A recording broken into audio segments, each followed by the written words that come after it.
हर classroom में एक चीज कॉमन होता है, कुछ टॉपर्स, कुछ बैक बेंचर्स और कुछ बीच के। हिस्ट्री ये कहती है कि जिंदगी की असली इम्तिहान में अक्सर वो नहीं जीत जाते जो सबसे ज्यादा मार्क्स लाते हैं। ड्रॉप आउट्स और एवरेज स्टूडेंट्स ने दुनिया बदली है, पर सोचा है ऐसा क्यों होता है? क्या IQ ही सब कुछ है या EQ, इमोशनल इंटेलिजेंस, ज्यादा पावरफुल है? दोस्तों, जब जिंदगी इम्तिहान लेती है तो चैप्टर या सब्जेक्ट वाइज नहीं लेती, पर जो जिंदगी को सिर्फ चैप्टर्स में समेट लेते हैं उनकी दुनिया भी बस उन्हीं पन्नों तक सिमट के रह जाती है। दोस्तों, आज हम इस बुक से ये समझेंगे कि IQ सब कुछ नहीं होता और कैसे इमोशनल इंटेलिजेंस आपको गेम चेंजर बना सकती है। तो चलिए बिना देरी के शुरू करते हैं। Part 1, what is emotional intelligence. कहानी शुरू होती है एक छोटे से शहर से, जहाँ रहता था एक होनहार लड़का आरव। आरव बचपन से ही IQ में चैंपियन था, हर क्लास में टॉप करता। साइंस और मैथ्स उसके लिए खिलौने जैसे थे। स्कूल में आरव के रिपोर्ट कार्ड में हमेशा 95% मार्क्स आते थे। पेरेंट्स और टीचर उसे नेक्स्ट साइंटिस्ट कहते थे। पर आरव के साथ एक प्रॉब्लम थी जिसे हर कोई नजरअंदाज कर रहा था, और ये प्रॉब्लम चुपचाप आरव के पोटेंशियल को पीछे धकेल रही थी। आरव अपने दोस्तों के किए हुए प्रैंक्स पे बहुत जल्दी रिएक्ट कर जाता था। वो बहुत ही जल्दी गुस्सा या दुखी हो जाया करता था। स्कूल के बाद आरव का सपना था IIT क्रैक करना, और आरव ने ऐसा किया भी। लेकिन वो टॉप IITs में अपना सिलेक्शन चाहता था और आरव टॉप IIT अचीव नहीं कर पाया। कॉलेज में भी आरव ने जी तोड़ मेहनत की, हर सब्जेक्ट पे उसने अच्छे से काम किया, पर यदि किसी ग्रुप प्रोजेक्ट में अगर उसकी बात कोई नहीं मानता तो वो बहुत जल्दी गुस्सा हो जाता या वो प्रोजेक्ट ही छोड़ देता था। फ्रेंड्स सर्कल में उसे ओवर रिएक्टिंग टॉपर कहा जाने लगा। कॉलेज के आखिरी साल में ही आरव का प्लेसमेंट एक अच्छे MNC में हो गया, पर टीम के साथ क्लैशेस होने लगे। मैनेजर के सिंपल फीडबैक को वो पर्सनल अटैक समझने लगा। छोटी छोटी बातों पे ओवरथिंक करता, एंग्जायटी में चला जाता। 6 महीने के अंदर ही उसने उस कंपनी से रिजाइन कर दिया। एक दिन एक कॉफी शॉप में बैठ के आरव सोच रहा था कि आखिर प्रॉब्लम क्या है। वो इंटेलिजेंट है, उसका IQ लेवल अच्छा है और अपने एकेडमिक्स में भी वो टॉपर रहा है। वहीं उसकी नजर एक बुक पे पड़ती है, emotional intelligence bye Daniel Goleman. Aarav को ये ट्रिगर होता है कि वो हमेशा इमोशनली वीक और परेशान रहा है। आरव इस बुक को पढ़ता और समझता है और इससे उसकी जिंदगी पूरी तरह बदल जाती है। दोस्तों, ये बुक किसी खास व्यक्ति, किसी टॉपर, किसी ड्रॉप आउट, किसी एवरेज स्टूडेंट या पर्सन के लिए नहीं है। ये बुक हर उस इंसान के लिए है जिसने आज तक अपने इमोशनल इंटेलिजेंस को इग्नोर किया है। हम अपने शरीर के छोटे से छोटे प्रॉब्लम्स के लिए डॉक्टर के पास चले जाते हैं, लेकिन हमने कभी भी अपने इमोशनल इश्यूज को प्रॉब्लम समझा ही नहीं। अगर आप भी उनमें से एक हैं, तो ये बुक समरी आपके लिए है। दोस्तों, याद रखिए, जिंदगी के असली सवाल लॉजिकल से ज्यादा इमोशनल होते हैं, तो प्रिपरेशन भी लॉजिकल और इमोशनल दोनों होनी चाहिए। दोस्तों, इमोशनल इंटेलिजेंस का मतलब सिर्फ इमोशंस को फील करना नहीं है, बल्कि उसे समझना, रेगुलेट करना, एक्सप्रेस करना और दूसरों के इमोशंस को डीपली सेंस करना भी है। गोलमैन इस बुक में कहते हैं, IQ आपको अच्छे से अच्छा जॉब दिला सकता है, और वहीं दूसरी तरफ EQ आपको उस जॉब में प्रमोशंस और स्टेबिलिटी देता है। आपको अपने इमोशंस को पहचानने आना चाहिए कि आप किस वक्त ज्यादा खुश हैं, ज्यादा गुस्से में हैं या ज्यादा दुखी हैं। इनमें से किसी भी एक्सट्रीम इमोशंस के वक्त अगर आप कोई भी डिसीजंस लेते हैं तो चांसेस बहुत ज्यादा हैं कि वो डिसीजन गलत होगा। दोस्तों, डैनियल गोलमैन कहते हैं, इमोशनल इंटेलिजेंस एक ऐसी एबिलिटी है जिससे हम अपने इमोशंस को पहचान सकते हैं, समझ सकते हैं और कंट्रोल कर सकते हैं, और साथ ही दूसरों की इमोशंस को समझकर उस पर पॉजिटिव इन्फ्लुएंस डाल पाते हैं। अगर सीधी शब्दों में कहें तो इमोशनल इंटेलिजेंस का मतलब है खुद और दूसरों के फीलिंग्स को समझकर, सोचकर रिस्पॉन्स करना। नेक्स्ट चैप्टर में हम सीखेंगे कि फीलिंग्स को समझने का भी एक साइंस होता है, और इस साइंस की 5 पावरफुल पिलर्स जो इस बुक में दिए गए हैं। Part 2, 5 pillars of emotional intelligence. दोस्तों, इस बुक के राइटर डैनियल गोलमैन ने इस बुक में इमोशनल इंटेलिजेंस को अचीव करने के लिए 5 की कॉन्सेप्ट्स बताई हैं। तो आइए एक एक करके उन्हें समझते हैं। और पहला है सेल्फ अवेयरनेस, अपने खुद के इमोशंस को समझना। दोस्तों, अब आप सोचिए कि आप एक कॉर्पोरेट मीटिंग या अपनी क्लास में एक प्रेजेंटेशन दे रहे हैं। प्रेजेंटेशन शानदार था, सब क्लैप कर रहे थे, पर एक सीनियर ने एक लाइन बोली, your presentation is good but ये ओरिजिनल नहीं लग रहा मुझे। और बस सब मुस्कुरा रहे थे, पर आपके अंदर कुछ टूट गया। और उसके बाद जिस किसी ने भी आपसे आपके प्रेजेंटेशन के ऊपर कोई भी क्वेश्चंस पूछे, आपने उसका जवाब उलझा हुआ दिया क्योंकि आप गुस्से से भरे थे। यहाँ नोट करने वाली बात यह है कि अगर आपने अपने इमोशन को सही वक्त पे पहचान लिया होता तो शायद आप एक ब्रेक ले सकते थे और ब्रेक के बाद आप इस प्रेजेंटेशन को दोबारा शुरू कर सकते थे, तो शायद आपका रिस्पॉन्स बेहतर होता। दोस्तों, सेल्फ अवेयरनेस के लिए आप एक पावरफुल टूल का इस्तेमाल कर सकते हैं और ये है जर्नलिंग। जर्नलिंग एक रेगुलर प्रैक्टिस है जिसमें आप अपनी थॉट्स, फीलिंग्स और एक्सपीरियंसेस को रोज लिखते हैं। इससे आप अपने हर इमोशन, फीलिंग्स की पीछे की वजह को समझ सकते हैं। जब तक हम अपने इमोशंस को नाम नहीं दे पाते, हम उन्हें हैंडल नहीं कर सकते। अब दूसरा पिलर है सेल्फ रेगुलेशन, अपने इमोशंस पे कंट्रोल रखना। दोस्तों, अब आप सोचिए, आप जिस भी किसी बिजनेस में हैं, आपके क्लाइंट ने आपसे हार्श टोन में बोला कि आपका प्रोडक्ट उसे पसंद नहीं आया। अब यहाँ पे अगर आपको अपने इमोशंस पे कंट्रोल नहीं है तो आप तुरंत ही एंगर से भर जाएंगे। पर अगर आपने ये बुक समरी देखी हुई होगी तो आप एक गहरी सांस लेंगे और शांति से अपने क्लाइंट से पूछेंगे कि वो क्या चीज है जो इस प्रोडक्ट में आपके क्लाइंट को अच्छी नहीं लगी और जो आप आसानी से बदल सकते हैं। और ये तरीका लॉन्ग टर्म में आपके और आपके क्लाइंट के बीच के रिलेशन को एक अलग ऊंचाई पे ले जा सकता है। दोस्तों, सेल्फ रेगुलेशन के लिए एक पावरफुल टूल जो इस बुक में दी गई है वो है 6 सेकंड पॉज रूल। आप जब कभी ऐसी स्थिति में फंस जाएं तो 6 सेकंड का पॉज लें और अपनी इमोशन को पहचान कर उसे कंट्रोल करने की कोशिश करें। याद रखिए, रिएक्ट करना आसान है पर रिस्पॉन्ड करना एक आर्ट है और ये आर्ट इमोशनल इंटेलिजेंस का दूसरा स्टेप है। पिलर नंबर 3 है सेल्फ मोटिवेशन, खुद को अंदर से ही प्रेरित करना। जब आरव अपने लास्ट सेमेस्टर में था, सब प्लेसमेंट के पीछे भाग रहे थे। आरव भी भागा और उसका प्लेसमेंट हो भी गया, लेकिन उसका मन कहीं और था। एक आइडिया था उसके पास, एक एग्रीकल्चर बेस्ड ऐप बनाने का जो कि फार्मर्स को साइंस बेस्ड एग्रीकल्चर के लिए मदद कर सकता था। पर हर तरफ से आवाज आई। उसके पेरेंट्स ने भी कहा जॉब सेफ है, जॉब ले लो, बाकी सब बाद में करते रहना। और उसने भी जॉब लिया, पैसा भी आने लगा, पर वो कहीं न कहीं इस जॉब में अपने लाइफ का अर्थ ढूंढ नहीं पाया और आरव का सुकून खो गया। हर मंडे उसका मन कहता ये मेरी जगह नहीं है, ये मैं कर क्या रहा हूँ। आखिरकार 2 जॉब्स बदलने के बाद, एक टेड टॉक सुनने के बाद उसने ये फाइनली कहा मैं दूसरों के सेफ ड्रीम्स जी रहा हूँ, अपना सपना तो मैं कब का दबा चुका हूँ। उस रात को उसने वो आइडिया दोबारा से सोचना और उसको स्ट्रक्चर करना शुरू किया। आरव एक टियर 3 सिटी से था। वो जब भी किसानों को देखता कि वो बिना किसी डेटा, बिना किसी मार्केट स्टडी या बिना किसी डिमांड सप्लाई एनालिसिस के बस अंदाजे से फसलें लगाते और एंड में जब मंडियों में डिमांड कम होती तो उन्हें अपनी मेहनत की सही कीमत तक नहीं मिलती। अनप्रेडिक्टेबल वेदर, कभी अचानक बारिश, कभी सूखा, ये सब मिलकर उनकी फसलें तबाह कर देते। आरव की आंखों के सामने जब ये सब होता तो उसे अंदर से एक जोरदार ट्रिगर महसूस होता। उसे लगता मुझे कुछ करना होगा, ये सिर्फ एक बिजनेस प्रॉब्लम नहीं, ये इंसानों की तकलीफ है। उसे अंदर से एक जलती हुई पर्पस, एक मिशन दिखाई देता। पर आरव इन चीजों पे पहले काम नहीं कर पा रहा था, पर उसने अपना ट्रिगर कभी नहीं भुलाया था और उसे जैसे ही मौका मिला उसने उस पर काम करना शुरू किया। तो दोस्तों, ये एक पावरफुल टूल भी है सेल्फ मोटिवेशन के लिए, द डीप मोटिवेशन ट्रिगर। वो आपका ट्रिगर कुछ भी हो सकता है। आप एजुकेशन को और अच्छा करना चाहते हो, डिफेंस सेक्टर को और अच्छा करना चाहते हो, या डेली ट्रेवल को आसान बनाना चाहते हो, वो कुछ भी हो सकता है। सेल्फ मोटिवेशन को अगर आप और डीपली समझना चाहते हैं तो द पावर ऑफ डिसिप्लिन की बुक समरी जरूर देखिए। उस बुक समरी की लिंक आपको डिस्क्रिप्शन बॉक्स में मिल जाएगी। अब बात करते हैं पिलर नंबर 4 की, एम्पैथी। दूसरों के जज्बात और इमोशंस को महसूस करना।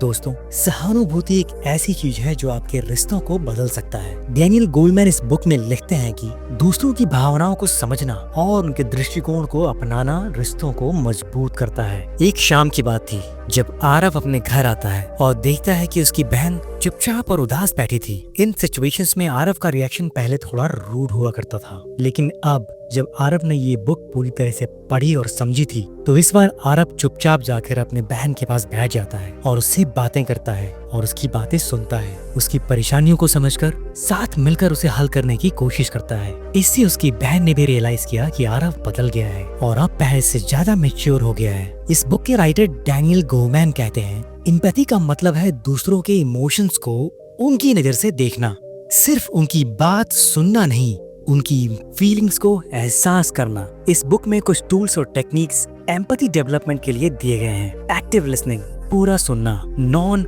वर्बल क्यूज डिकोड करना, बॉडी लैंग्वेज और इमोशंस को समझना, पर्सपेक्टिव टेकिंग मतलब अपने नजरिए को एक पल के लिए छोड़कर दूसरों की आंखों से दुनिया देखना। दोस्तों, जब हम दूसरों के दर्द को महसूस करते हैं तभी हम इंसानियत से जुड़ते हैं। एम्पैथी सिर्फ रिश्तों में नहीं, लीडरशिप, कस्टमर सर्विस और पेरेंटिंग में भी गेम चेंजर होता है। इमोशनल इंटेलिजेंस का 5वां पिलर है सोशल स्किल्स, रिश्तों का आर्ट और लीडरशिप का सच। आरव इस बुक को अच्छे से समझ चुका था। पहले आरव जिस कंपनी में काम करता था वहाँ वो बस काम करता था और खुद में खोया रहता, लेकिन इमोशनल इंटेलिजेंस के प्रैक्टिस के बाद उसने सिर्फ काम नहीं किया, काम के साथ उसने टीम से जुड़ने की कोशिश भी की। प्रोफेशनल से पर्सनल लेवल तक आरव ने अपने कलीग्स से बात करना शुरू किया, कई मौकों पर उनकी तारीफें की। आरव ने कॉन्फ्लिक्ट को रिजॉल्व करने की कला सीखी, जरूरत पड़ने पे दूसरों की मदद की और जल्द ही उसके कलीग्स उसके फ्रेंड्स बन गए। तो आरव ने ऐसे हेल्दी और फ्रेंडली प्रोफेशनल रिलेशनशिप अर्न की।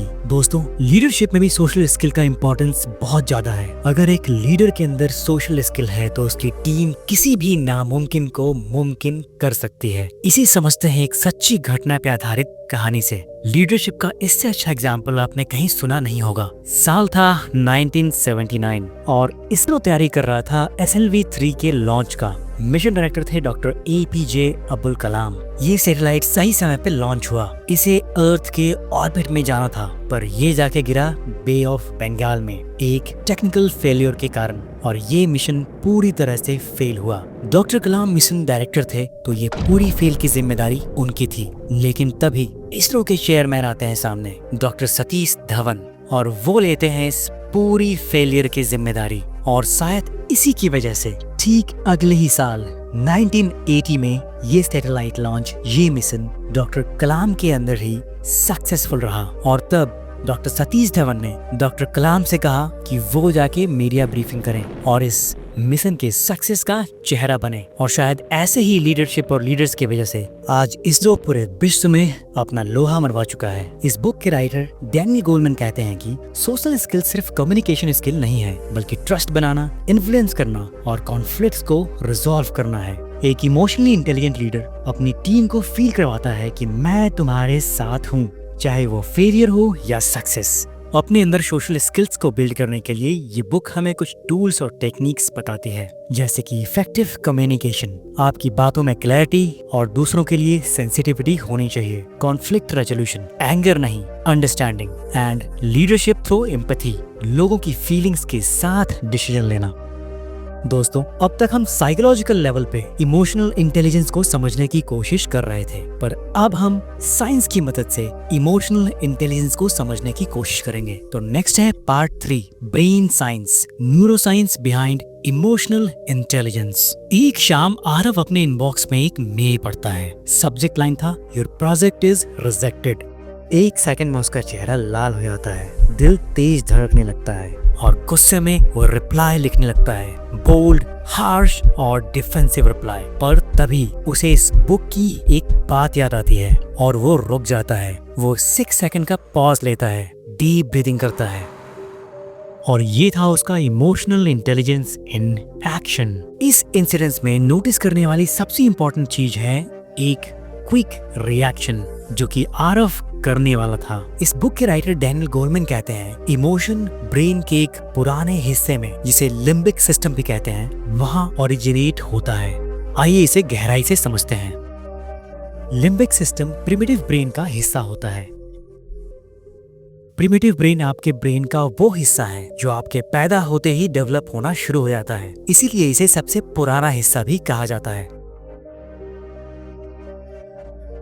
प्रिमिटिव ब्रेन के अंदर लिम्बिक सिस्टम और लिम्बिक सिस्टम के अंदर होता है एक छोटा सा स्ट्रक्चर जिसे एमिगडाला कहते हैं। और जब हम किसी ट्रीट, इंसल्ट या शॉक को महसूस करते हैं, एमिगडाला तुरंत एक्टिवेट होता है, बिना सोचे, बिना डिले किए, और इसी कहते हैं एमिगडाला हाईजैक, जब हम रिएक्ट कर जाते हैं बिना सोचे समझे। एमिगडाला हाईजैक को आप कुछ एग्जाम्पल से समझ सकते हैं, जैसे कि एक बॉस का हार्श फीडबैक और एम्प्लॉय का defensive and harsh reaction, breakups के बाद इम्पल्सिव डिसीजंस, पब्लिक इंसल्ट के बाद ओवर रिएक्शन या डीप रिग्रेट। जब एमिगडाला हाईजैक कर लेता है तो आपका स्मार्ट ब्रेन, जिसे प्री फ्रंटल कॉर्टेक्स कहते हैं, टेम्पोरली शट डाउन हो जाता है और आप कोई भी लॉजिकल डिसीजंस नहीं ले पाते, क्योंकि आपका लॉजिकल डिसीजन मेकर इंजन बंद होता है। और यहाँ आता है इमोशनल इंटेलिजेंस का एक बड़ा रोल। इमोशनल इंटेलिजेंस का काम है एमिगडाला को कंट्रोल करना और सोचने वाला दिमाग, आपके लॉजिकल इंजन, जिसे हम प्री फ्रंटल कॉर्टेक्स कहते हैं, उसे एक्टिवेट करना। इमोशनल इंटेलिजेंस प्रैक्टिस करने से हम अपने ब्रेन के इमोशनल ब्रेक्स को स्ट्रॉन्ग करते हैं। इमोशनल इंटेलिजेंस को प्रैक्टिस करने के कुछ तरीके हम ऑलरेडी डिस्कस कर चुके हैं, जैसे कि deep breathing, journaling, emotional trigger tracking, active listening during conflicts. दोस्तों, बुद्धि सब में होती है, लेकिन उस वक्त कौन कैसे रिएक्ट करता है, ये इमोशनल इंटेलिजेंस डिफाइन करता है। और हर किसी के जिंदगी के सबसे इम्पोर्टेंट पल मार्क से नहीं, रिएक्शन से डिसाइड होते हैं। दोस्तों, अब आखिर में हम समझेंगे कि इमोशनल इंटेलिजेंस ज्यादा इम्पोर्टेंट है या IQ। Part 4, EQ versus IQ। दोस्तों, इस कहानी में हमने देखा आरव को, उसने स्कूल में टॉप किया, वो एक IITian था और सबको लगता था कि अगर इसके जैसे मार्क्स लाए तो जिंदगी सेट है। पर हमने देखा कि सच कुछ और था। आरव ऑफिस में भी टेंशन में रहता था, घर में भी मिसअंडरस्टैंडिंग थी और अंदर से वो बिल्कुल तन्हा था। उसने अपने एकेडमिक्स के हर टेस्ट में टॉप किया, पर जिंदगी के टेस्ट में वो कहीं न कहीं हार रहा था। पर अंत में उसकी लाइफ में भी एक टर्न आया और उसने अपने इमोशनल इंटेलिजेंस पे काम करना शुरू किया और धीरे धीरे सारी चीजें उसके लिए ठीक होती गईं। हार्वर्ड यूनिवर्सिटी की एक रिसर्च कहती है, लोगों की सफलता का सिर्फ 20% क्रेडिट IQ को जाता है, बाकी का 80% रोल होता है इमोशनल इंटेलिजेंस का, जैसे कि एम्पैथी, सेल्फ कंट्रोल, मोटिवेशन और सोशल स्किल। रियल लाइफ में हाई IQ वाले लोग भी जॉब स्विच करते हैं, जॉब क्विट करते हैं, रिलेशनशिप्स क्विट करते हैं, और एवरेज IQ वाले लोग भी लीडर्स, CEOs और चेंज मेकर बनते हैं। क्या फर्क होता है इनमें? जब मुश्किल आती है, एक बंदा टूट जाता है, दूसरा संभलता है और खड़ा रहता है। यही होती है EQ, इमोशनल इंटेलिजेंस की पावर। दोस्तों, जिंदगी के एग्जाम्स चैप्टर या सब्जेक्ट वाइज नहीं आते और ना ही हर सवाल का लॉजिकल सॉल्यूशन होता है। कब रुकना है, कब बोलना है, कब सिर्फ महसूस करना है, ये स्कूल में नहीं सिखाया जाता। ये सब इमोशनल इंटेलिजेंस से आता है। मेरी ही तरह शायद आपको भी ये लग रहा होगा कि इमोशनल इंटेलिजेंस स्कूल में ही सिखाया जाना चाहिए। आप क्या सोचते हैं इस बारे में? कमेंट बॉक्स में लिख के हमें जरूर बताएं। दोस्तों, आरव आज भी IIT से ग्रेजुएट है, लेकिन अब उसके CV से ज्यादा उसकी आंखों में क्लैरिटी होती है। उसने सीखा जिंदगी सिर्फ नंबर का गेम नहीं, इमोशंस का भी है। अगर आप बहुत इंटेलिजेंट हैं, वो आपको एक जॉब जरूर दिला सकता है, पर आप कितने इमोशनली इंटेलिजेंट हैं वो डिसाइड करेगा कि आप उस जॉब में कितने खुश, इम्पैक्टफुल और रिस्पेक्टेड बनेंगे। दोस्तों, कोई भी स्कूल या यूनिवर्सिटी आपको सब कुछ सिखा सकता है, लेकिन फील करना नहीं सिखा सकता। इसलिए कुछ लोग टॉप करके भी टूट जाते हैं और कुछ एवरेज लोग भी दुनिया बदल देते हैं। इमोशनल इंटेलिजेंस सीखना एक डिग्री नहीं, एक इनर रेवोल्यूशन है। दोस्तों, अगर आप चाहते हैं कि जिंदगी के हर मोड़ पे आप सिर्फ सरवाइव ना करें बल्कि ग्रो करें, तो इमोशनल इंटेलिजेंस को समझना और प्रैक्टिस करना शुरू कीजिए। शायद यही वो स्किल है जो हर इंसान को स्कूल के पहले ही सीखनी चाहिए थी। इमोशनल इंटेलिजेंस वो साइलेंट पावर है जो असली विनर का फैसला करती है। दोस्तों, तो क्या अब आपको इमोशनल इंटेलिजेंस IQ से ज्यादा पावरफुल लगा? कमेंट में जरूर बताइए। दोस्तों, अगर इस वीडियो से आपको कुछ सीखने को मिला तो इस वीडियो को लाइक जरूर कीजिए और शेयर कीजिए इस वीडियो को हर उस इंसान के साथ जो शायद आज भी जिंदगी से किसी इमोशनल मोड़ पर खुद को समझने की कोशिश कर रहा हो। और अगर इस चैनल पे नए हैं तो चैनल को सब्सक्राइब करके जुड़े रहिए। ये सिर्फ बुक समरी नहीं, जिंदगी के असली लेसन्स हैं। हम और भी लेसन्स लाते रहेंगे। और नीचे कमेंट में जरूर लिखिए, मैं इमोशनल इंटेलिजेंस सीख रहा हूँ, ताकि हम एक दूसरे का सपोर्ट बन सके। मैं मिलता हूँ आपसे अगले वीडियो में। तब तक के लिए नमस्कार।